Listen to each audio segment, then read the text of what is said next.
नमस्कार, लोकसभा टीवी में आपका स्वागत है। मैं हूं इरशाद अली। खबरों में आगे बढ़ेंगे मगर उससे पहले सुर्खियों पर एक नजर।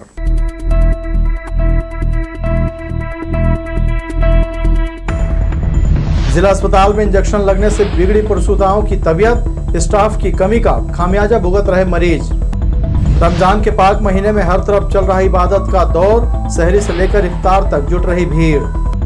मुंगेली रोड में 7 करोड़ की लागत से होगा 900 मीटर सड़क का चौड़ीकरण, निगम का बुलडोजर तोड़ रहा अवैध कब्जा। और खड़गपुर आंदोलन का लगातार पड़ रहा असर, 21 ट्रेनें फिर की गई रद्द। ये थी सुर्खियां, अब खबरें विस्तार से। जिला अस्पताल में आए दिन किसी न किसी बात को लेकर बवाल मचना तय है। कभी डॉक्टरों की लापरवाही तो कभी नर्स और अस्पताल के छोटे कर्मचारियों की कमी के कारण होने वाली मुसीबतें, या फिर कभी संसाधन नहीं होने से मरीजों की मौत का मामला सामने आकर लोगों को परेशान करता है। शुक्रवार को भी यहां एक बड़ी घटना होने से टल गई। जिला अस्पताल में ही नहीं, सिम्स और जिले के तमाम सामुदायिक स्वास्थ्य केंद्रों में डॉक्टर और स्टाफ की कमी एक बड़ी समस्या है। खासकर जिला और सिम्स में नर्स की कमी से मरीज काफ़ी परेशान रहते हैं। शुक्रवार की शाम को जिला अस्पताल में प्रसूता महिलाओं को इंजेक्शन लगाने के बाद उनकी तबीयत बिगड़ने लगी। उन्हें ठंड लगने लगी और दर्द बढ़ गया, बुखार भी आने लगा। इस बात से परिजन सहम गए और पूरे महिला वार्ड में हड़कंप मच गया। लोगों ने डॉक्टरों को बुलाने का प्रयास किया मगर तत्काल मौके पर डॉक्टर उपलब्ध नहीं हो पाई। एक एक नर्स पर कई मरीजों की जिम्मेदारी होने के चलते उन्हें भी खूब भागदौड़ करनी पड़ी। जिला अस्पताल में इनको अभी जो जेचकी हुआ है, इसमें इनको इंजेक्शन जो लगाए हैं, उस इंजेक्शन से कम 5-7 मरीजों को परेशानी हुआ है। ठंड और शरीर में दर्द और पता नहीं किस टाइप के लॉट लाए हैं कि पूरी ख़राब है इंजेक्शन। अभी नर्स लोग लगाए हैं और यहाँ स्टाफ की भी कमी है। एक तो वेंटिलेशन नहीं है रूम में। इंजेक्शन लगा गई सब है तो हाँ ले एकदम कांपे लगी सब है और हम डेरा गे हमन और इंजेक्शन मंगाई सब है लाए हमन तब फिर लगाई सब है तो थोकन आराम हम है ठीक है होगा कह दे। हाँ, इधर प्रसूता महिलाओं के परिजनों की परेशानी देख मीडिया भी मौके पर पहुंच गया। तब कहीं डॉक्टर को खबर लगी और तत्काल मौके पर आकर परेशान हो रही महिलाओं के लिए दूसरा इंजेक्शन मंगाया गया और उन्हें देकर राहत दी गई। 12 में से 7 महिलाओं को इंजेक्शन सूट नहीं किया, जिससे उनकी परेशानी बढ़ गई थी। डॉक्टर के मुताबिक उसके पूर्व भी इस तरह की समस्या आई थी, जिसके कारण दवाओं को बदला जा रहा है। सभी मरीज सेटल्ड हैं। 7 मरीजों के साथ ऐसा हुआ था और सभी मरीज अभी सेटल्ड है। एक पेशेंट साइकोसिस वाली है, उसके साथ दिक्कत है कि वो झटके जैसे कुछ आ रहे हैं उसको और वो चिल्ला रही है, सामान उठा के फेंक रही है। सिविल सर्जन स्वयं आ रहे हैं उस मरीज को देखने के लिए। बाकी सारे पेशेंट सेटल हो चुके हैं। सेफ्ट्रिएक्सोन और जेंटामाइसिन के बाद में राइगर कुछ रिएक्शन जैसा हुआ उसको लगाने के बाद। इससे पूर्व में भी हुआ था, इस लॉट को बंद किया गया था, नया लॉट आया है, उसमें भी यही समस्या आ रही है। लगाने के बाद इंजेक्शन पेशेंट को ठंड लगने लगती है। जिला प्रशासन और स्वास्थ्य विभाग के अलावा राज्य शासन को इस दिशा में ध्यान देना चाहिए ताकि स्टाफ की कमी के चलते किसी मरीज को किसी भी तरह की परेशानी न होने पाए। यह समस्या पिछले काफ़ी समय से मरीज और उनके परिजनों को परेशान किए हुए है। इस ओर जल्द ध्यान नहीं दिया गया तो कभी भी कोई भी बड़ा हादसा हो सकता है। लोकसभा टीवी के लिए कैमरामैन जयेंद्र गोले के साथ इरशाद अली, बिलासपुर। मौसम के परिवर्तन से मौसमी बीमारियां फैलने लगी हैं। अस्पतालों में मरीजों की भीड़ उमड़ रही है। जिला अस्पताल और सिम्स में बीते 2 दिनों से बीमारी के शिकार बच्चे और बुजुर्ग पहुंच रहे हैं। वहीं अब युवा भी इसकी चपेट में हैं। मेडिसिन ओपीडी में मरीजों की कतार लग रही है। ज़्यादातर लोग कफ, सांस फूलने, सर्दी खांसी से पीड़ित हो रहे हैं। सरकारी अस्पताल की ओपीडी में भीड़ होने की वजह से कुछ मरीजों को निजी अस्पताल की ओर रुख करना पड़ रहा है। दरअसल मार्च अप्रैल में वर्षा की संभावना कम रहती है, लेकिन बीते 3 दिनों से मौसम में उतार चढ़ाव बना हुआ है। अचानक मौसम में हुए परिवर्तन से अब शरीर में वायरस का प्रभाव अधिक हो रहा है, जिसके कारण सर्वाधिक शिकार बच्चे हो रहे हैं।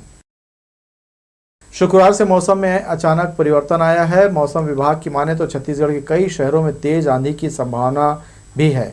बिलासपुर में मौसम शनिवार को भी शुष्क बना रहा। सुबह से ही बादलों ने छटा बिखेर दी थी। दोपहर होते होते बूंदाबांदी भी देखने को मिली। मौसम विभाग की ओर से कहा जा रहा है कि प्रदेश के अधिकांश शहरों में शाम को धूल भरी आंधी चलेगी। बिलासपुर में आंधी के साथ बारिश की भी खबर है। वहीं रायपुर, राजनांदगांव, जांजगीर चांपा में अंधड़ के साथ बाहरी क्षेत्रों में बूंदाबांदी की संभावना बनी हुई है।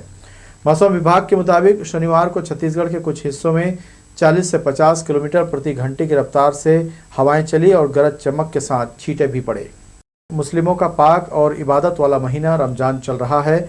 इस पूरे महीने मुस्लिम परिवार का हर वर्ग रोजे रखकर अल्लाह की इबादत में मशगूल है।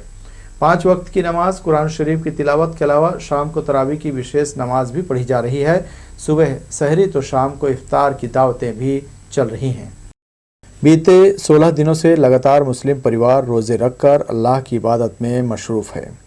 सुबह 3 बजे से उठना, हाथ मुँह धोने के बाद सहरी करना, उसके बाद फजर की नमाज अदा करना, साथ ही दिन भर की बची अन्य 4 वक्त की नमाज के साथ शाम को रोज़ा इफ्तार करना, इसके बाद विशेष नमाज तरावीह पढ़ना।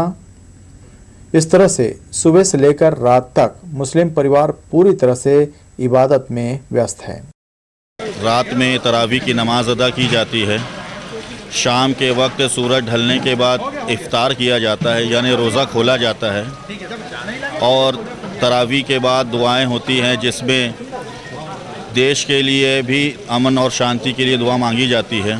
और इस तरीके से फिर 30 रोज़ा होने के बाद ईद उल फितर का पवित्र त्यौहार आता है, जिसमें काफ़ी दुआएं करते हैं और नमाज ईदैन पढ़ते हैं और उसमें भी दुआ होती है। लगातार चल रही इस दिनचर्या की वजह से जहां उन्हें इबादत करने का मौका मिल रहा है, वहीं शरीर और मन में भरी बुराइयों को दूर करने का अवसर भी मिलता है। इस महीने को मुस्लिम परिवार का कोई भी शख्स यूं ही नहीं जाने देता। पूरी पाकीज़गी के साथ इस महीने में रोज़े रखकर कुरान शरीफ की तिलावत के साथ इबादत करता है। 24 मार्च शुक्रवार से शुरू रमज़ान का महीना 22 मई तक चलने की संभावना है। शुक्रवार यानी 7 अप्रैल को 15वां रोज़ा पूरा किया गया। इस मौके पर जगह जगह इफ्तार की दावतें की गईं। वैसे हर दिन लगभग सभी मस्जिदों में सूरज ढलने के बाद इफ्तार में आसपास के तमाम मुस्लिम रोज़ेदार शरीक होते हैं।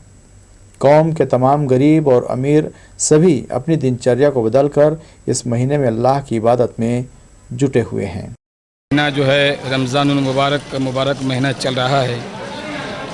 इस महीने में इस महीने की फजीलत बहुत आई है।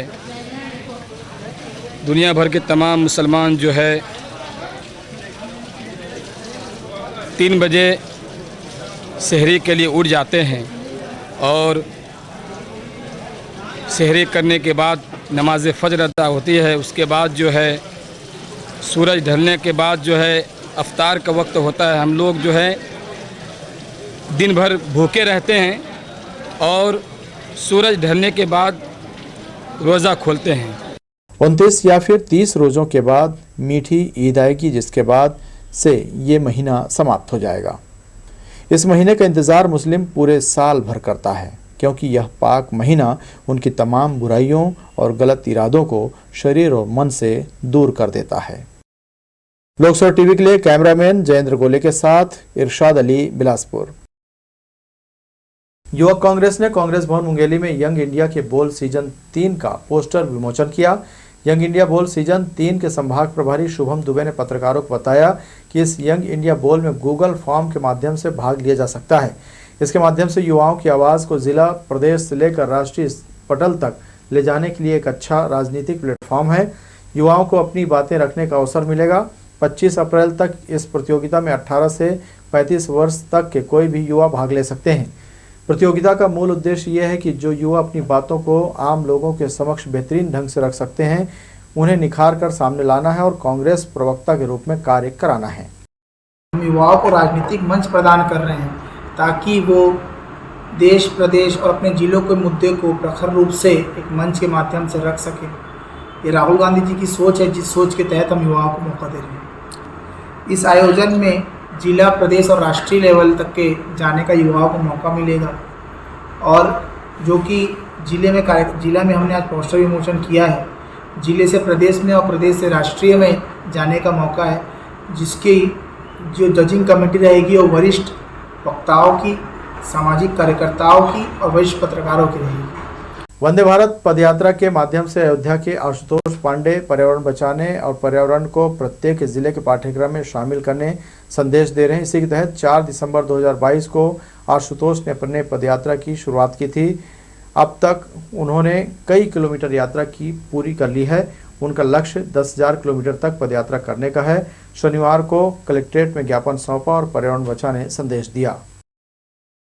8 दिसंबर 2022 को इसकी यात्रा शुरू हुई अयोध्या से। फिलहाल 2500 किलोमीटर की यात्रा पूरी करने के बाद मैं बिलासपुर पहुंचा हूं और मेरी 10,000 किलोमीटर की यात्रा के दौरान मैं 10,000 वृक्षारोपण कर रहा हूं। 21 राज्यों में जाऊंगा। 21 राज्यों के माननीय मुख्यमंत्री से, वहां के पर्यावरण मंत्री से और हर जिले के माननीय जिलाधिकारी से मिला जा रहा है। उनको ज्ञापन दिया जा रहा है। ज्ञापन देने के दौरान एक मांग की जा रही है कि इसको शिक्षा व्यवस्था के साथ जोड़ा जाए, क्योंकि जिस तरीके से लगातार पर्यावरण को खत्म किया जा रहा है और जिस तरीके से भारत की पॉपुलेशन लगातार बढ़ती जा रही है, अगर ऐसे बढ़ती रही और लगातार हम पेड़ काटते रहे तो आने वाले समय में पानी की तरह ऑक्सीजन को पैक करके बेचा जाएगा और अगर ऐसी स्थिति हुई तो इंसान कहीं ना कहीं खत्म होना शुरू हो जाएगा। उसलापुर रोड में महावीर नगर से ब्रिज तक सड़क चौड़ीकरण के लिए निगम की कार्रवाई शनिवार को भी जारी रही। यहां 23 लोगों के अवैध निर्माण तोड़े गए। कब्जे के दायरे में आ रहे गार्डन और बाउंड्री वॉल को भी धराशायी किया गया। यहां करीब 7 करोड़ की लागत में 900 मीटर लंबी और 70 से 80 फीट सड़क का चौड़ीकरण किया जाएगा। यहां शासकीय जमीन पर अवैध रूप से अतिक्रमण किया गया था, जिसे हटाने की कार्रवाई की गई। निगम के भवन अधिकारी की उपस्थिति में अवैध कब्जा तोड़ा गया। यहां करीब 70 से 80 फीट तक लोगों के द्वारा कब्जा कर लिया गया था। भवन अधिकारी सुरेश शर्मा, अतिक्रमण प्रभारी प्रमिल शर्मा सहित निगम के अतिक्रमण दस्ते ने कार्रवाई की। जमीन जिनके द्वारा जो है अतिक्रमण किया गया था उसका सीमांकन विधिवत हाई कोर्ट के आदेश पर कराया गया है और सबको सूचना दी है कि हटा ले 3 दिन से, पर इतने दिनों बाद भी बोलने के बाद, मौका देने के बाद लोगों द्वारा हटाया नहीं गया है। उसे आज बलपूर्वक हटाया जा रहा है। लगभग 900 मीटर लंबा है और अपना प्रस्तावित जो है 60 फीट से लेके 80 फीट के बीच में ही डिसाइड करेंगे। जो सीधी आएगी उस पर रोड बनाएंगे। लोगों ने अपने मकान के साथ शासकीय जमीन पर बाउंड्री वॉल, पोर्च, दुकान और गार्डन बना लिया था, जिसे ढहाया गया। करीब 7 करोड़ की लागत से बनने वाले इस स्मार्ट सड़क को आगामी 3 माह में तैयार कर लिया जाएगा। कैमरा पर्सन प्रदीप भोई के साथ आशीष मौर्य, लोकसभा टीवी, बिलासपुर। राजकिशोर नगर से मोपका जाने वाले मुख्य मार्ग पर विद्युत पोल धराशायी होकर सड़क पर आ गिरा। शुक्रवार को आए तेज आंधी तूफान के चलते यह मामला सामने आया है। शाम से लेकर शनिवार दोपहर तक यहां बिजली का खंभा सड़क पर ही पड़ा रहा, लेकिन इसे हटाने की जहमत किसी ने नहीं उठाई। आसपास के लोगों ने खंभे को हटाने के लिए वार्ड पार्षद और अधिकारियों को सूचना जरूर दी, मगर खंभा नहीं हटाया जा सका। इससे राहगीरों को आने जाने में काफ़ी दिक्कतों का सामना करना पड़ा, साथ ही दुर्घटना की आशंका भी बनी रही। अप्रैल का महीना है, मगर मौसम सावन भादों की तरह महसूस किया जा रहा है। एक बार फिर से शुक्रवार शाम के बाद मौसम ने करवट ली और तेज धूल भरी आंधी के साथ तेज वर्षा हुई। अचानक इस तब्दीली से कई लोग परेशान हुए। धूल भरी आंधी ने आम बगीचों का हाल बुरा कर दिया। कई जगह पेड़ पौधे भी टूटकर गिरे। कुल मिलाकर मौसम इस वक्त समझ से परे हो चुका है। शनिवार को भी सुबह से ही बूंदाबांदी का माहौल बना रहा। धूप तो नहीं निकली, मगर तेज वर्षा भी नहीं हुई। बढ़ेंगे अहम खबरों की ओर, मगर उससे पहले सुर्खियों पर एक नजर।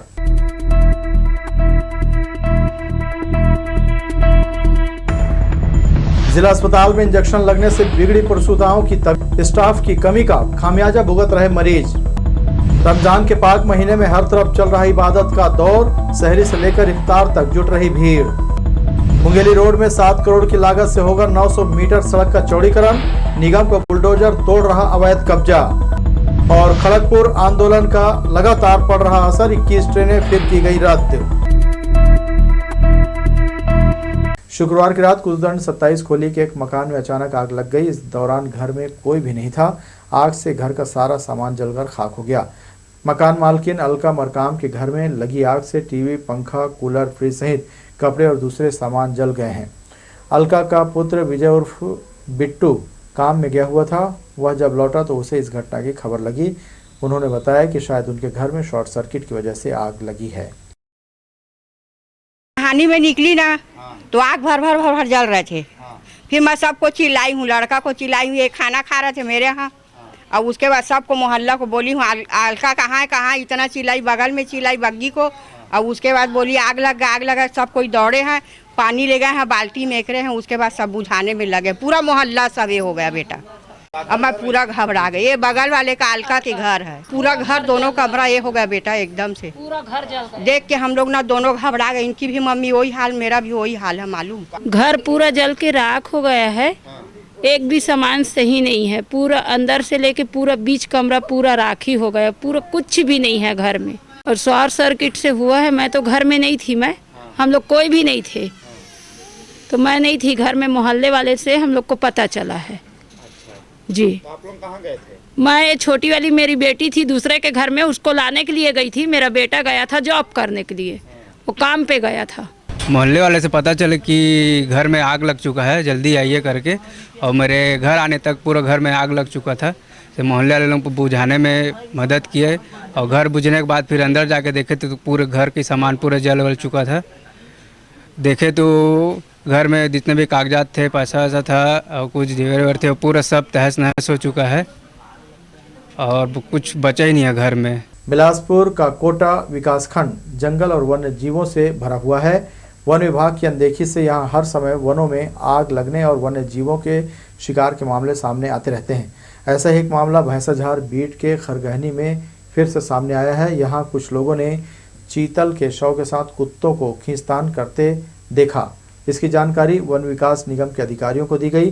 जानकारी लगते ही विभाग के अधिकारी घटनास्थल पर पहुंचे। चीतल के क्षत विक्षत शव को प्लास्टिक की बोरी में भरकर भैंसाझार नर्सरी लाया गया। यहां पोस्टमार्टम के लिए कोटा से वेटनरी डॉक्टर को बुलाया गया, लेकिन डॉक्टर की टीम ने शव को देखकर पीएम के लायक नहीं होना बताया। बाद में विभाग ने शव का अंतिम संस्कार कर दिया। शुक्रवार की शाम आए आंधी तूफान में रेलवे परिक्षेत्र के कई पेड़ की टहनियां सड़क और आसपास आ गिरी। जानकारी मिलते ही रेलवे के संबंधित विभाग द्वारा पेड़ों की टहनियों को सड़क से हटाया गया। वहीं कुछ पेड़ तो जड़ सहित उखड़ चुके हैं, जिसे कटाई कर किनारे किया जाता रहा। गनीमत रही कि जिस समय आंधी तूफान चला उस वक्त यहाँ कोई मौजूद नहीं था, अन्यथा अप्रिय घटना से इनकार नहीं किया जा सकता था। दक्षिण पूर्व रेलवे के खड़गपुर मंडल के खड़गपुर टाटानगर सेक्शन में आदिवासी कुर्मी समाज का रेल रोको आंदोलन शनिवार को भी जारी रहा। आंदोलन के चलते बिलासपुर जोन की ट्रेनों पर इसका असर हुआ है। रेलवे ने 8 और 9 अप्रैल को इस रूट में चलने वाली 21 ट्रेनों को रद्द किया है। आदिवासी कुर्मी समाज खुद को अनुसूचित जनजाति में शामिल करने और सरना धर्म को मान्यता देने समेत कई मांगे कर रहा है। इसे लेकर वे 5 अप्रैल से आंदोलन कर रहे हैं। प्रदर्शन के कारण जून की ट्रेनों को रद्द करना पड़ा। इसके अलावा कुछ ट्रेनों को परिवर्तित मार्ग से भी चलाया जा रहा है। शनिवार को जोनल स्टेशन में कुर्ला शालीमार, हावड़ा पुणे, संतरागाछी, कुर्ला पुणे, हावड़ा दुरंतो, हावड़ा पुणे दुरंतो, अहमदाबाद हावड़ा अहमदाबाद, उदयपुर शालीमार एक्सप्रेस नहीं पहुंची। एक्सप्रेस ट्रेनों के रद्द होने से कई यात्रियों ने देर तक प्लेटफॉर्म पर समय काटा। लोगों ने टैक्सी और बस से यात्रा की। ट्रेनों के रद्द होने और परिवर्तित मार्ग से चलने के कारण यात्रियों को परेशानी हुई। यह स्थिति अभी 2 दिनों तक बनी रह सकती है। रेलवे ने इसे लेकर यात्रियों को पहले ही सचेत कर दिया है। यात्रा से पूर्व यात्री ट्रेनों की स्थिति देखकर ही घर से निकलें। इसके अलावा योग नगरी ऋषिकेश पूरी उत्कल एक्सप्रेस परिवर्तित मार्ग झारसुगड़ा रोड संबलपुर जंक्शन होकर शनिवार को रवाना किया गया। वहीं पूरी योगनगरी ऋषिकेश उत्कल एक्सप्रेस परिवर्तित मार्ग संबलपुर जंक्शन झारसुगड़ा रोड होकर रवाना हुई। 9 अप्रैल को भी रेलवे ने 13 एक्सप्रेस ट्रेनों को इस आंदोलन के चलते रद्द किया है। कैमरा पर्सन जय साहू के साथ भूपेन्द्र सिंह राठौर, लोकसभा टीवी, बिलासपुर। शहर के चौक चौराहों में यातायात व्यवस्था को दुरुस्त करने सिग्नल लगाया जा रहा है, लेकिन सड़क की चौड़ाई की तरफ प्रशासन का ध्यान नहीं है। सिग्नल लग जाने से पालन तो किया जा रहा है, लेकिन अज्ञानता कहीं या सड़क की कम चौड़ाई की वजह से जाम की स्थिति बनने से यातायात व्यवस्था प्रभावित हो रहा है। सिग्नल पर गाड़ी खड़ी तो होती दिख रही है, लेकिन बाएं ओर जाने वाली रास्ते पर दुकानदारों के द्वारा अतिक्रमण के कारण यातायात प्रभावित हो रहा है। निजात अभियान के अंतर्गत तखतपुर क्षेत्र के गांव-गांव में पुलिस और आबकारी विभाग द्वारा अवैध शराब के खिलाफ छापामार कार्रवाई की जा रही है। छिरहापारा पचबहरा में कुछ युवकों को अवैध शराब के धंधे में लिप्त पाया गया, जिस पर आबकारी एक्ट के तहत कार्रवाई की गई। पुलिस की इस कार्रवाई को ग्राम सरपंच होरीलाल माथुर ने गलत कार्रवाई बताते हुए कहा कि आबकारी विभाग और पुलिस की मिलीभगत से गाँव में अवैध शराब का धंधा फल फूल रहा है और कुछ लोगों के द्वारा अफवाह फैलाकर सरपंच पद का धूमिल किया जा रहा है। उनका कहना है कि गांव में शराबबंदी करने का पूरा प्रयास किया जा रहा है, जिसके लिए संबंधित विभाग को भी आवेदन दिया जा चुका है। इसके बावजूद गांव में शराब की बिक्री धड़ल्ले से की जा रही है, जिस पर सख्त कार्रवाई होनी चाहिए। मैं अपने गांव वाले को जितना अपने घर में जो महुआ डाले होंगे वो अपने निकाल लें, कल के बाद या न बेचे करके मैं गांव में मुनियादी करवाया। मुनवादी कराने के बाद में मैं 1 लीटर कलेक्टर महोदय जी को दिया हूं, 1 लीटर एसपी महोदय जी को दिया हूं, वो भी 1 तारीख 2 महीना 2023 को दिया हूं, ताकि मेरे गांव में अवैध रूप से शराब जो निकाली जा रही है, कच्ची शराब, उसको कृपया करके बंद कराया जाए। हम चिरा पचबहरा के सूरज माथुर और नानू माथुर से 12 लीटर कच्ची महुआ शराब और 240 रुपये बिक्री की रकम जब्त की गई है, जिसमें 34(2) आबकारी एक्ट के तहत कार्रवाई कर न्यायिक रिमांड पर भेजी गई है। तो ये थी हमारी लोकसभा टीवी की तमाम खबरें। अगले बुलेटिन में आपसे फिर होगी मुलाकात। तब तक के लिए इरशाद को दीजिए इजाज़त। नमस्कार।